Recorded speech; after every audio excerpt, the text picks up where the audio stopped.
এই আমাৰ শক্তি।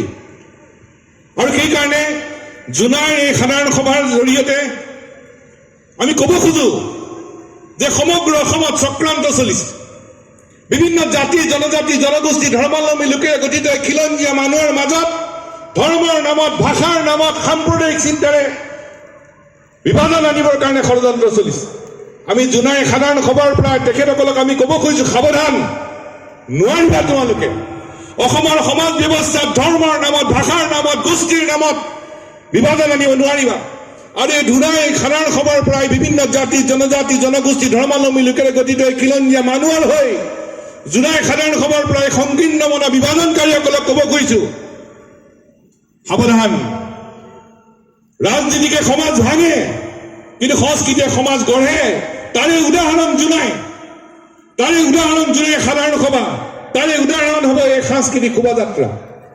আমি আহোঁতে এতিয়া কণ কণ ছাত্ৰ ছাত্ৰীসকলে, বিদ্যালয়ৰ ছাত্ৰ ছাত্ৰীসকলে, শিক্ষক শিক্ষয়িত্ৰীসকলে তিতি বুঢ়ী ওলাই আহিছে।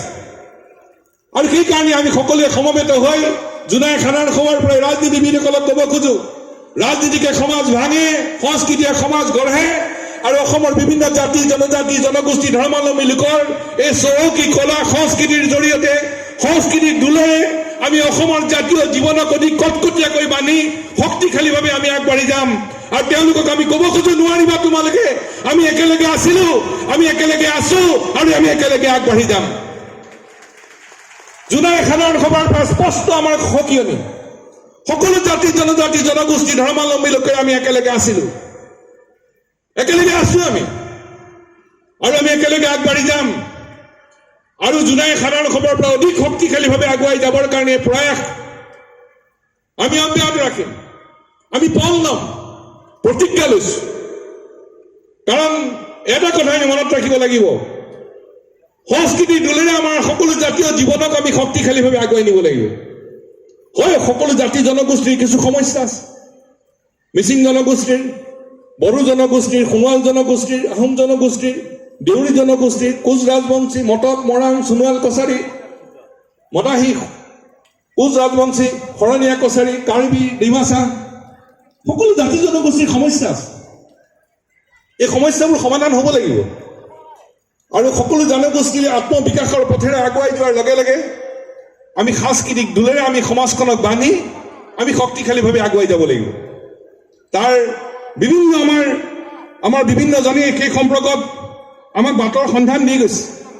মহাপুৰুষ শংকৰদেৱ আৰু মাধৱদেৱৰ পিছত আমি নাম ল'ব লাগিব ৰূপ কোঁৱৰ জ্যোতিপ্ৰসাদ আগৰ, কলাগুৰু বিষ্ণুপ্ৰসাদ ৰাভা, নটকুজ্জ ফণী শৰ্মা, আমাৰ প্ৰাণৰ হিয়া ৰামথু আমাৰ ভূপেন হাজৰিকা, গণেশ পেগু, অসমৰ সমাজ জীৱনৰ বলিষ্ঠভাৱে বাটৰ সন্ধান দিছে আমাৰ গণেশ পেগু।